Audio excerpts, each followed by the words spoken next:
It's not going to improve anything, but I bought it for reading and narrating stuff, so I have to use it. I have to use it. I have to try it. That's it. What is up, one and all?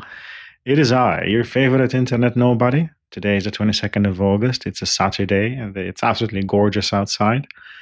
And just so you know, climate change, global warming, all that is nonsense, And you see my shirt being drenched. It's just because I like to take shower with my clothes on.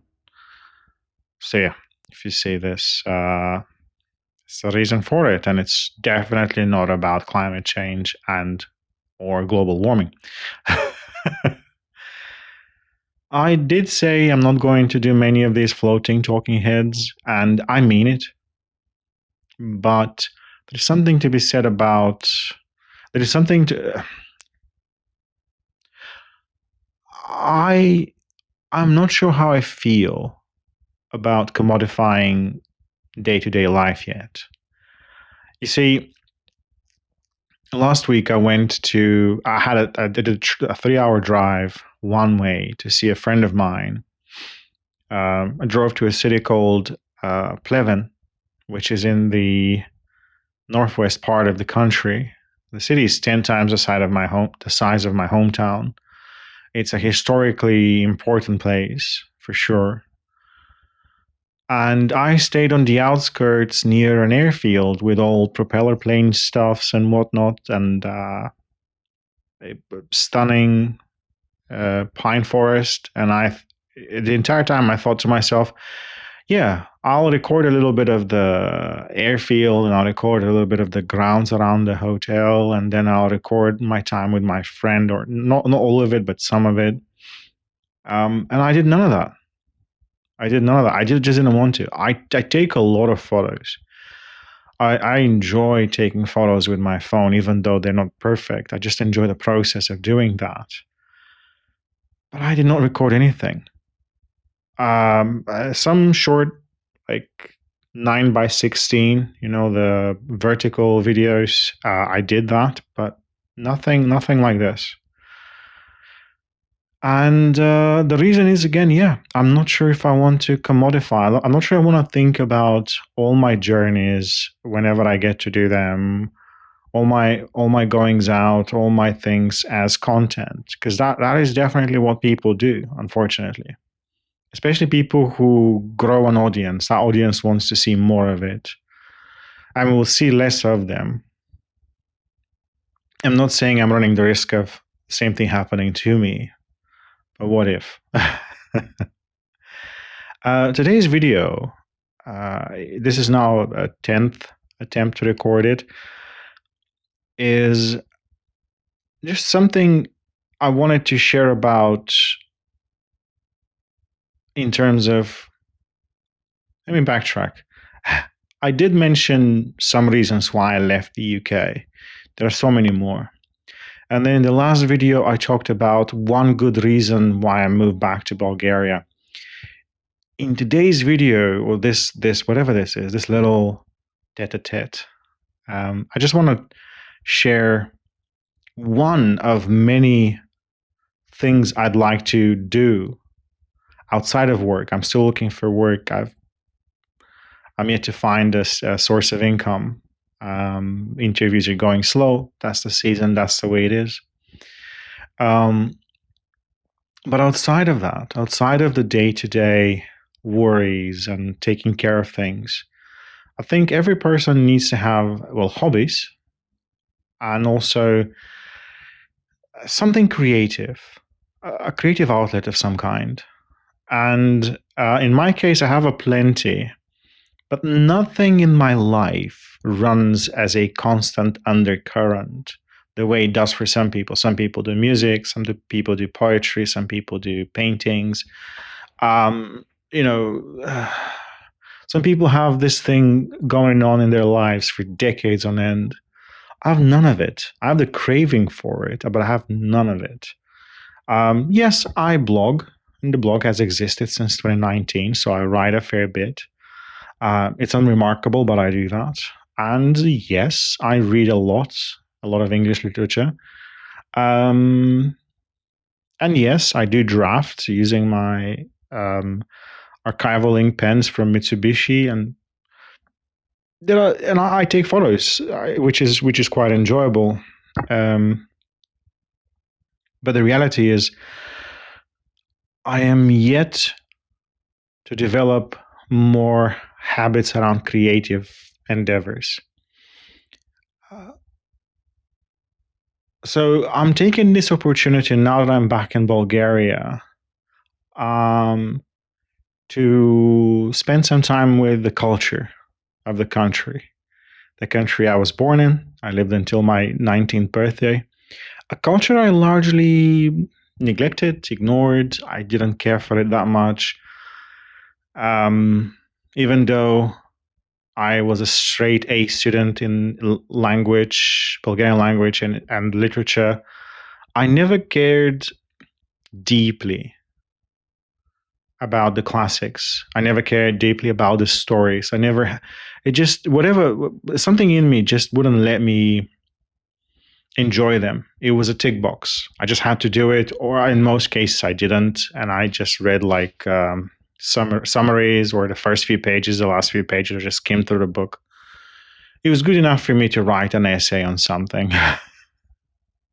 As horrible as that may sound.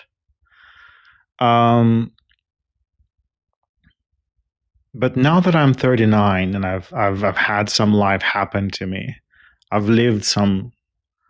I find myself absolutely enjoying.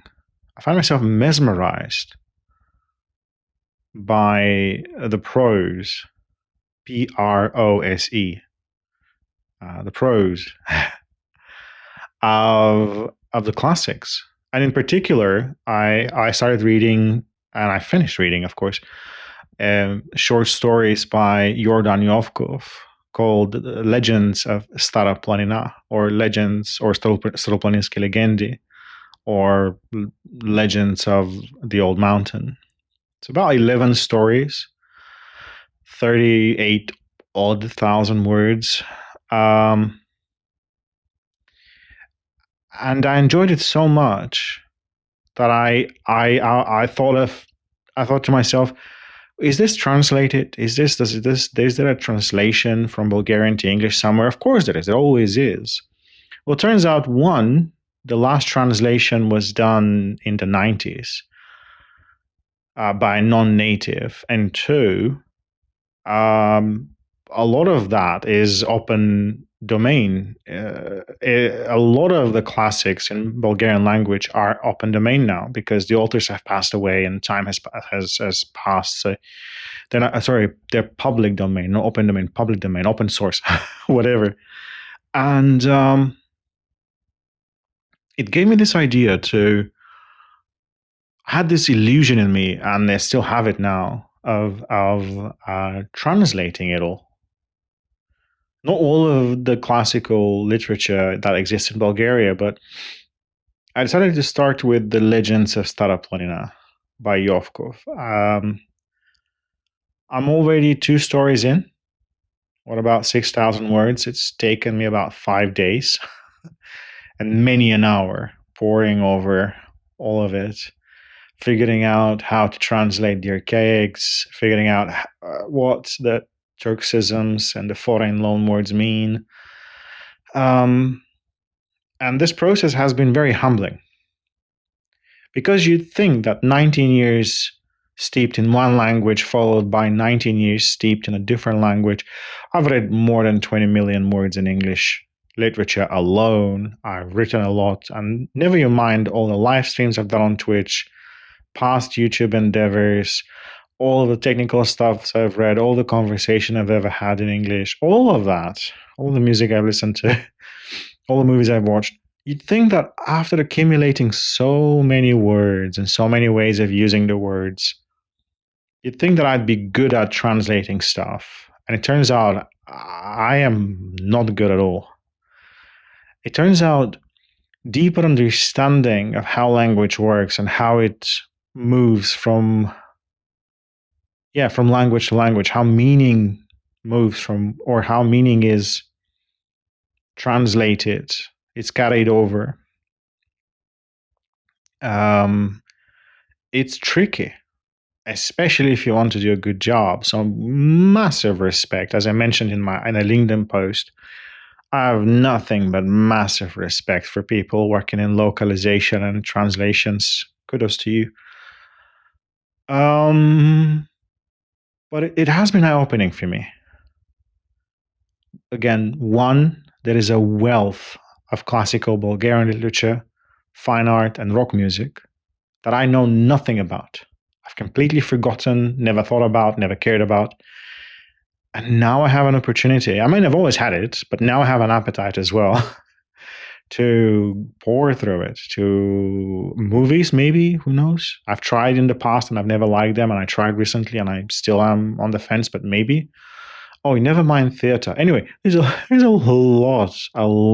plethora of culture to explore and to enjoy. But more importantly, I also want to share it in some way, be it through publishing stuff or sharing them online somewhere.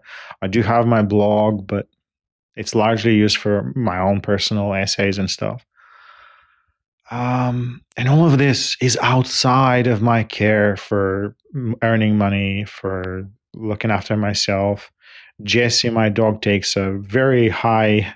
He's very high on the list of the things I deeply care about with my parents. But this is my thing. This is another side thing that I would like to explore, and I'll take the opportunity now that I'm back in back in Bulgaria. It's not my country. It's a country. I'll take the time and I'll try to read through it, to listen through it, to observe it, to watch through it, to take it in, figure it out, and whatever I can do, whatever is I find meaningful to me and impactful, I'll try and then share, translate anew in English. And there's also this weird dream of mine. Someday I want to understand Japanese well enough to be able to translate something from Bulgarian to Japanese. That would be sick. That would be absolutely mad. I mean, I don't think it's a dream. I'll leave it at that. But yeah, there are many a thing I want to do that have nothing to do with earning money. And I think, as I said earlier, each and every one of us needs something like that in their lives. We need this in our lives, a little bit of creativity or doing something for the sake of doing it. That's both challenging, but also enriching others beyond the material stuffs. Just need to find time and place for it. Yeah, that's all. Thanks for listening. Hopefully next time less flow to talking head, more something of the outside.